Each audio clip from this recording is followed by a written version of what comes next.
Assalamualaikum teman-teman. Jumpa lagi dalam pembahasan organ pencernaan manusia bagian kedua. Di sini kita akan membahas gangguan-gangguan pada alat pencernaan serta cara menjaga kesehatan alat pencernaan pada manusia. Kompetensi dasar dalam pembahasan pembelajaran ini masih dalam KD 3.3, menjelaskan organ pencernaan dan fungsinya pada hewan dan manusia, serta cara memelihara kesehatan organ pencernaan manusia. KD 4.3 yaitu menyajikan karya tentang konsep organ dan fungsi pencernaan pada hewan dan manusia.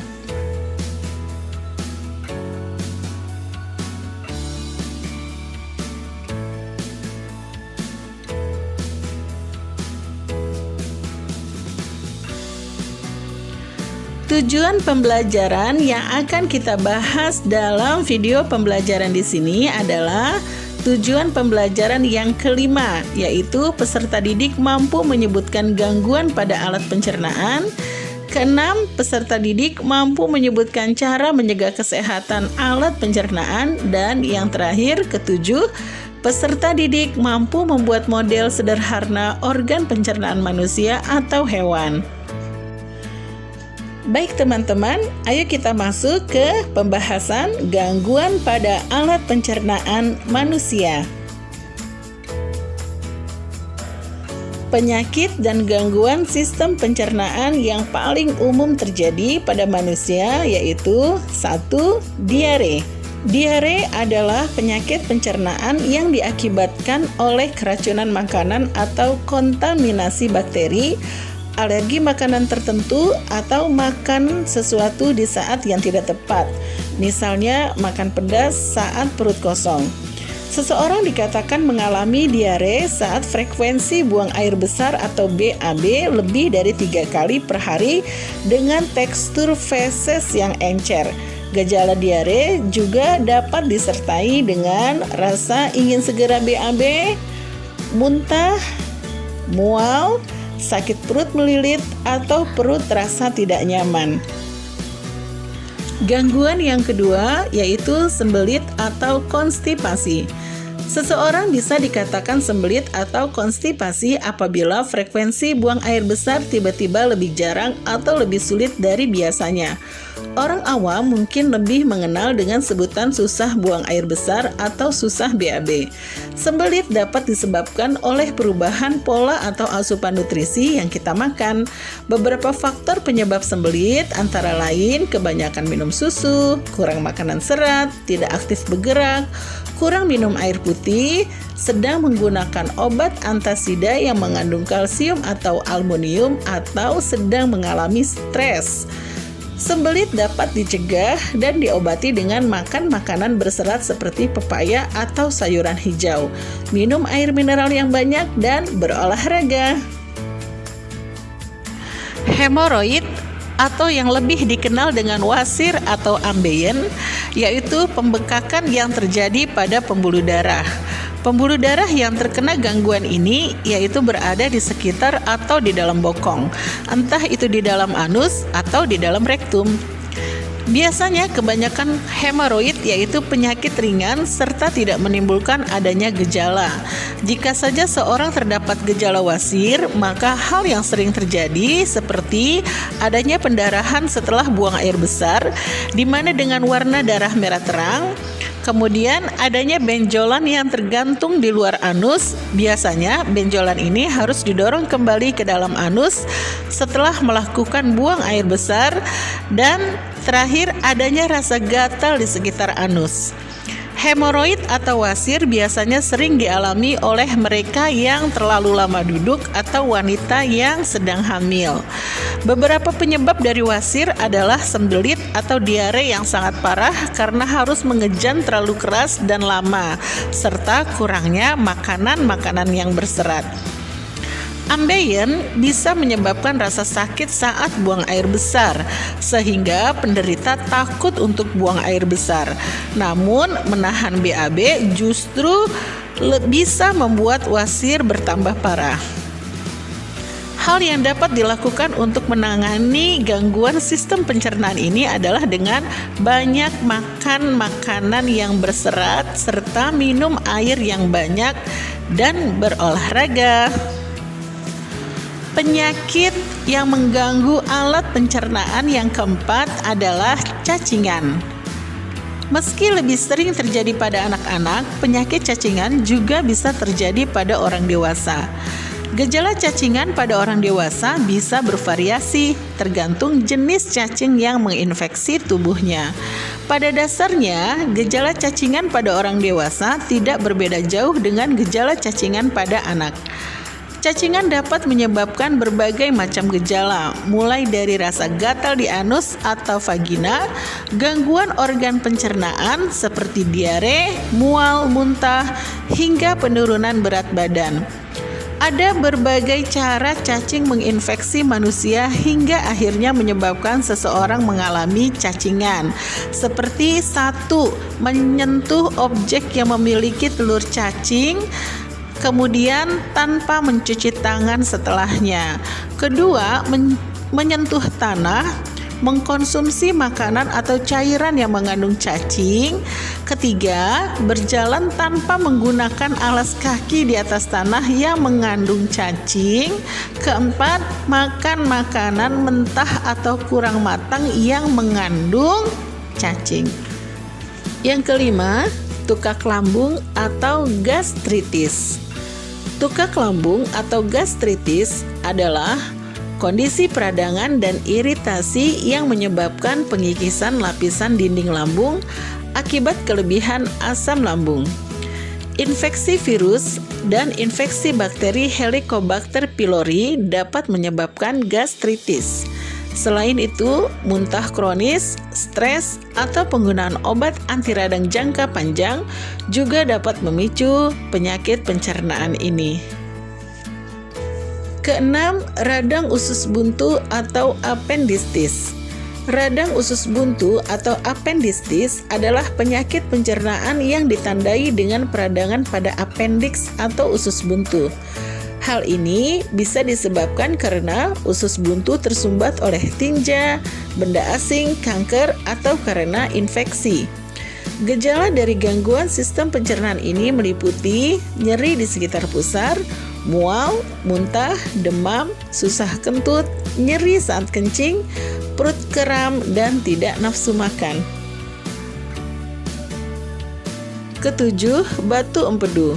Batu empedu adalah penyakit pencernaan yang ditandai dengan pembentukan endapan keras seperti batu di dalam kantong empedu. Batu ini terbentuk dari kelebihan kolesterol atau zat sisa yang mengkristal saat kantong empedu tidak kosong dengan baik. Batu empedu disebabkan oleh beberapa faktor seperti genetik, berat badan, masalah pada kantong empedu, dan pola makan yang buruk. 8. Jaundice atau biasa dikenal sebagai penyakit kuning. Jaundice atau yang dikenal dengan penyakit kuning adalah gangguan yang menyerang sistem pencernaan di hati. Gangguan proses pencernaan di hati atau liver dapat menyebabkan tubuh mengalami kelebihan zat bilirubin. Bilirubin adalah sisa pecahan sel darah merah yang diproses oleh hati untuk disalurkan ke sistem pencernaan dan dibuang bersama feses. Apabila liver atau organ hati rusak, bilirubin bisa bocor masuk ke jaringan tubuh yang lain. Inilah yang kadang menyebabkan kulit dan bagian putih mata penderita jaundice berwarna kekuning-kuningan. Beberapa gejala lain jaundice selain kulit dan mata berwarna kuning adalah feses berwarna kuning atau putih pucat, urin berwarna gelap, dan rasa gatal di seluruh badan. Kesembilan, dispepsia atau MAH. Dispepsia atau MAH adalah gangguan sistem pencernaan yang gejala umumnya berupa nyeri pada lambung dan sakit di ulu hati. MAH atau dispepsia itu sendiri bukan penyakit, melainkan sekumpulan gejala gangguan pencernaan.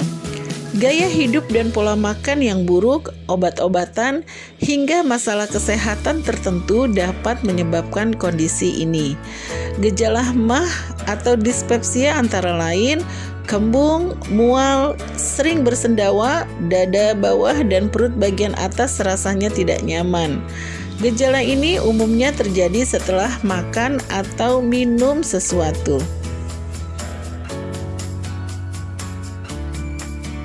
Ke-10, sariawan. Sariawan merupakan gangguan sistem pencernaan yang biasa muncul di sekitar mulut. Sariawan terjadi karena panas dalam pada rongga lidah atau rongga mulut, di mana penyebab yang paling mendasar dari penyakit ini yaitu kurangnya vitamin C.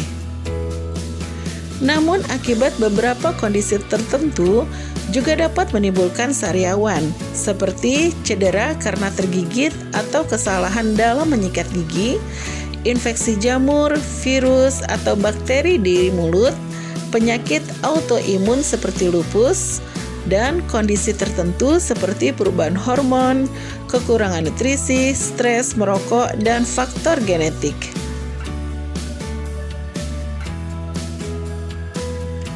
Nah, teman-teman, berikutnya kita masuk ke cara menjaga kesehatan alat pencernaan pada manusia.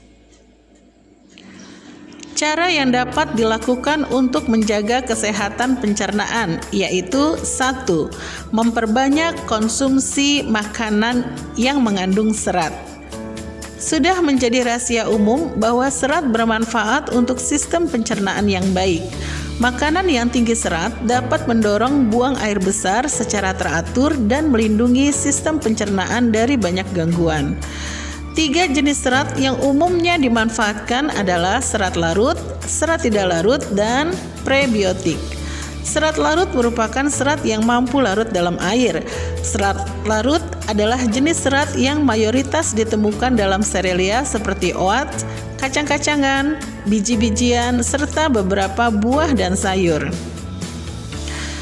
Serat larut juga berguna untuk menahan penyerapan berbagai jenis kandungan yang bisa berefek negatif jika kadarnya terlalu tinggi atau terlalu cepat.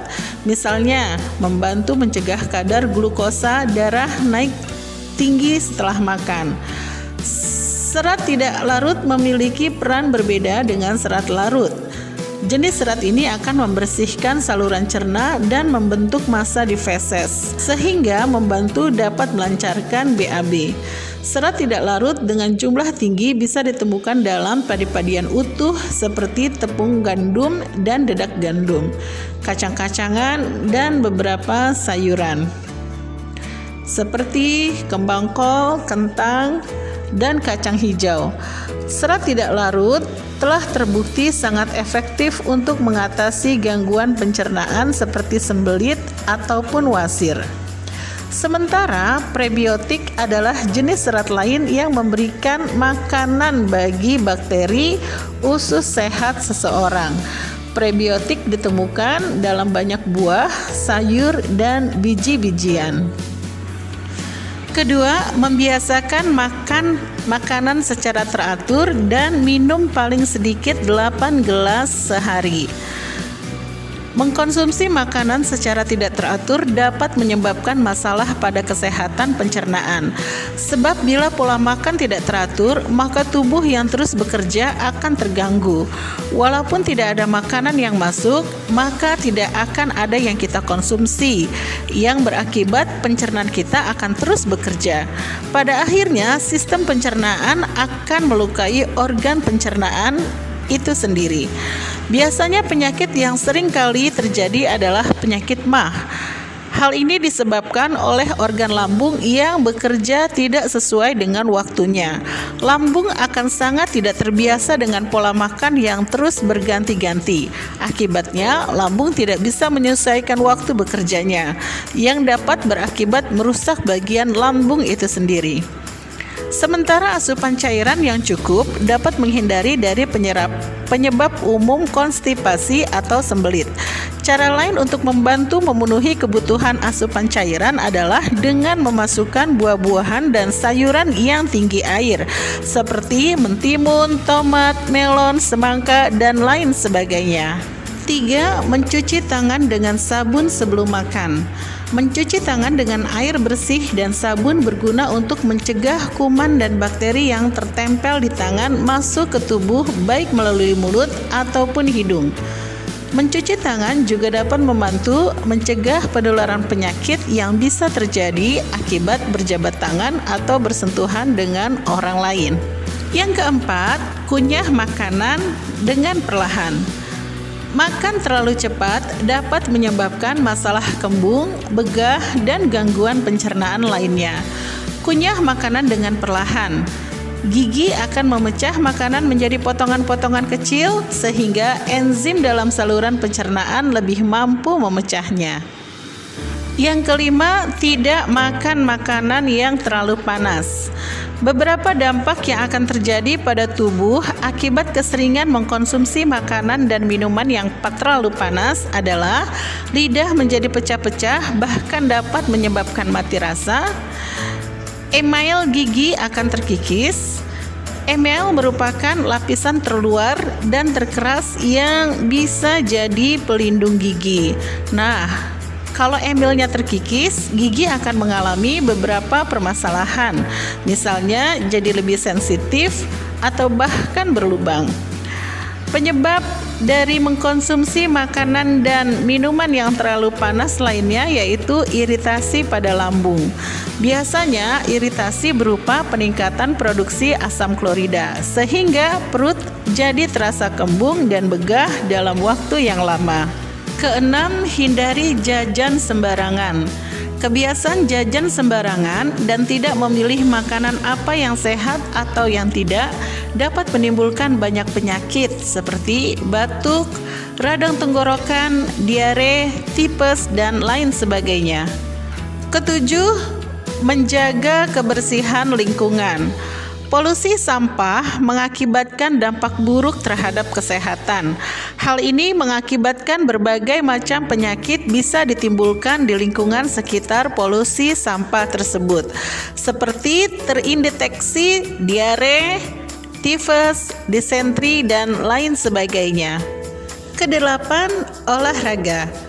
Olahraga membawa banyak efek yang bermanfaat seperti pengendalian gula yang lebih ketat pada penderita diabetes, kebiasaan tidur yang lebih baik, tulang-tulang yang lebih kuat, dan yang berhubungan dengan sistem pencernaan, seperti memperbaiki gerakan usus yang dapat membantu mencegah terjadinya sembelit.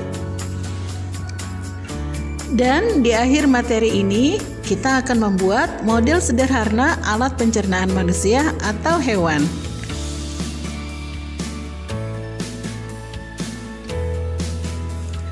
Demikianlah teman-teman pembelajaran organ pencernaan pada hewan dan manusia.